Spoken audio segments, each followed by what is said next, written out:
কোরআন ছেড়েছি, আজকে আমরা মুসলমানরা সবচেয়ে বেশি নিগৃহীত, নির্যাতিত, নিপীড়িত, লাঞ্ছিত, বঞ্চিত। সারা পৃথিবীতে মুসলমানরা মার খাচ্ছে বিজাতীয়দের দ্বারা।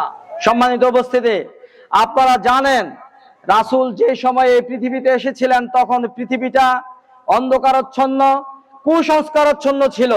মারামারি, কাটাকাটি, হানাহানি। তখন আরব সমাজ ছিল বেদুইন, মরুচারী, অশিক্ষিত।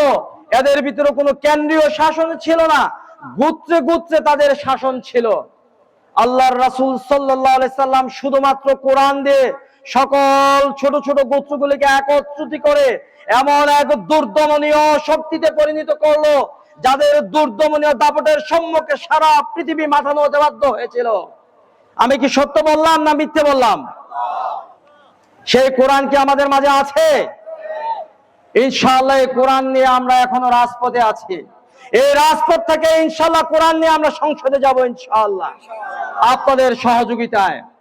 আমি আবারও একটি কথা বলতে চাই, ও গাইডুলির বীর পুরুষেরা, বীর মুজাহিদেরা, ধরো আল কোরআন, ফিরে আনো সেই হারানো সম্মান। আজকে বিশ্বে যারা ছিল সেরা তারা মুসলমান, আজকে তারা সর্বহারা ছেড়ে আল কোরআন।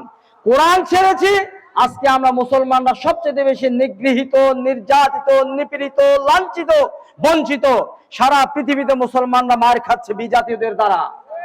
অথচ মুসলমানরা এসেছে কোরআন দিয়ে সারা দুনিয়াকে শাসন করার জন্য। আপনারা কি আমার কথা বুঝতে পারছেন? আমি আপনাদের অনেকেরই সন্তান তুল্য, আমি আপনাদের অনেকেরই ছোট ভাই বা বড় ভাই বা সমবয়সী। আপনাদের কাছে আমি দোয়া চাই, আমাদের এই রাজনৈতিক কর্মকাণ্ডের কারণে যদি আমাদের আখিরাত নষ্ট হয়, তাহলে আল্লাহ যেন আমাদেরকে এখনই থামিয়ে দেয়। আর যদি আমাদের আখিরাত সমৃদ্ধ হয়, তাহলে আপনাদের কাছে দোয়া চাই, আল্লাহ যেন আমাদের চলার পথকে সহজ করে দেয়।